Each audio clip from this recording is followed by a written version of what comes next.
Η ιστορία ενός γράμματος. Η ιστορία ξεκινά το 2019, τότε που με έστειλε το Υπουργείο Παιδείας για πρώτη φορά αναπληρώτρια στο όμορφο νησί της Κο. Εκεί χρειάστηκε να πηγαίνω σε 4 σχολεία του νησιού. Στην πόλη, 2 σχολεία στο Ζιπάρι, στο γυμνάσιο και στο Λύκειο και στο γυμνάσιο Αντιμάχειας. Τότε με πέτυχε λίγο μετά και η καραντίνα. Μια πρωτόγνωρη εμπειρία για όλους μας και χρειάστηκε το σχολείο να είναι κλειστό για 1,5 μήνα. Όταν επιστρέψαμε το Μάιο του 2020, ήμασταν αρκετά σφιγμένοι όλοι, μαζεμένοι, υπήρχε το άγνωστο, ο φόβος και τότε μου ήρθε μια ιδέα.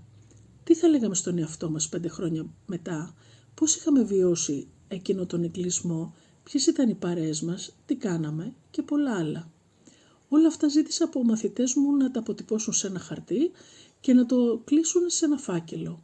Κάποιοι κάνανε την εργασία, άλλοι πάλι όχι. Εγώ έχω μαζέψει αυτά τα γράμματα που είναι κλεισμένα.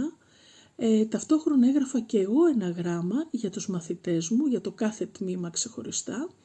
Οπότε τώρα, 5 χρόνια μετά, όπως τους είχα υποσχεθεί, καλούμε να τους εντοπίσω και να τους δώσω αυτά τα 201 γράμματα που θα περιέχει είτε το δικό μου μόνο, είτε το δικό τους γράμμα μαζί με το δικό μου. Και γιατί 5 χρόνια? Γιατί φέτος είναι η στιγμή που δίνουν πανελλήνιες και μετά ένας Θεός ξέρει που θα βρίσκονται σε όλη την Ελλάδα. Γεια σας, ετοιμαζόμαστε σιγά σιγά. Είμαστε στο σταθμό του Ελληνικού και ετοιμαζόμαστε να πάρουμε το μετρό παρέα με την τεράστια βαλίτσα, με τα γράμματα, ασήκωτη τσάντα, μόνο αυτό σας λέω. Πάντα υπάρχουν απρόοπτα, το λεωφορείο δεν ήρθε ποτέ, οπότε πήραμε ταξί. Λοιπόν, φτάσαμε στο αεροδρόμιο και ετοιμαζόμαστε να επιβιβαστούμε.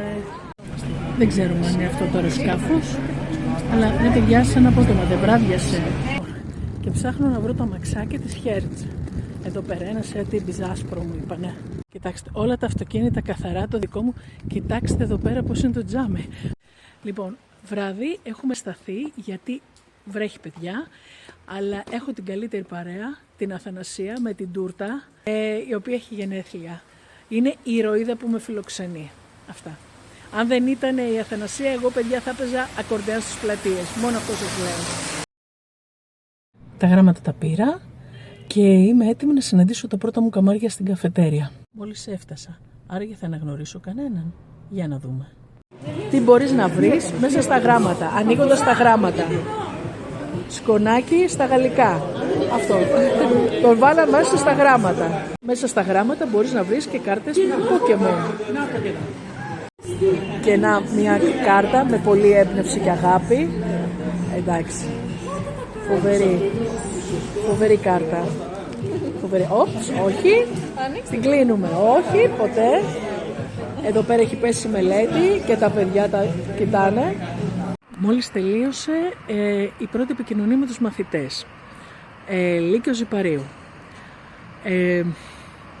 Αυτό που βλέπετε τώρα αυτή τη στιγμή δεν είναι μόνο κούραση από όλη την ταλαιπωρία ημερών. Είναι πολύ μεγάλη ικανοποίηση, πολύ μεγάλη ευχαρίστηση. Δεν έχω λόγια. Μίλησα με τα παιδιά για ώρες και έμαθα την πορεία τους, τι κάνουν, που θέλουν, συζητήσαμε. Χάρηκα πάρα πολύ. Αυτή ήταν η αρχή ενός όμορφου ταξιδιού. Έχουμε και άλλα σχολεία. Συνεχίζεται, τα λέμε. Είμαι στο πρώτο σχολείο, Ιπποκράτιο Κο. Είναι το πρώτο λύκειο εδώ πέρα και φυσικά είμαι παρέα με τον κύριο Χαραμαρά που με βοηθάει για να εντοπίσω τα παιδιά και να μιλήσω και με τους διευθυντές που χωρίς αυτόν το project δεν θα μπορούσε να υλοποιηθεί ποτέ. Εντάξει, 50% επιτυχία. Πήγαμε για 4 άτομα και βρήκα τα 2. Τώρα πρέπει να βρω ένα παιδάκι από την Παλαιστίνη που είχε έρθει για 1 χρόνο, οπότε πρέπει να ψάξω λίγο παραπάνω, να πάω να ρωτήσω παλιούς του καθηγητές, οπότε πρέπει να πάω στο γυμνάσιο αυτή τη φορά. Μόλις αποχαιρέτησα και οι 2 μαθητές του Λυκείου του Ζιπαρίου, ήρθα και τους είδα εδώ πέρα που τους άφησε το λεωφορείο, γιατί στο σχολείο δεν μπορούμε ακόμα να πάμε. Και εκεί που νομίζεις ότι τα πρόοπτα έχουν τελειώσει, αν δε, Ελλάδα είμαστε. Πριν λίγο με ειδοποίησαν ότι όλα τα σχολεία της ΚΟ αύριο θα είναι κλειστά λόγω αέρα. Αυτά.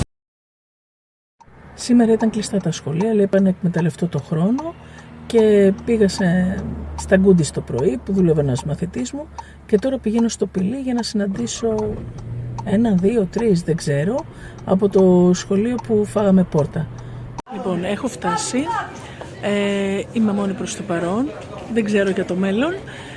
Το ωραίο είναι ότι η καφετέρα που μου δώσανε ραντεβού έχει μόνο έξω, εντάξει, και περιμένουμε έκτακτα καιρικά φαινόμενα.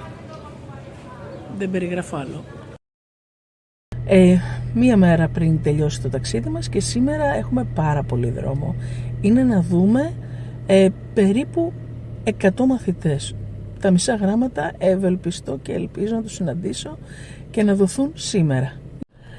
Τελείωσα και από το ΕΠΑΛ της ΚΟ, παραδόθηκαν όλα τα γράμματα και αύριο φεύγω για Αθήνα και μετά θα στείλω όλα τα γράμματα τα υπόλοιπα σε όλες τις πλευρές του κόσμου.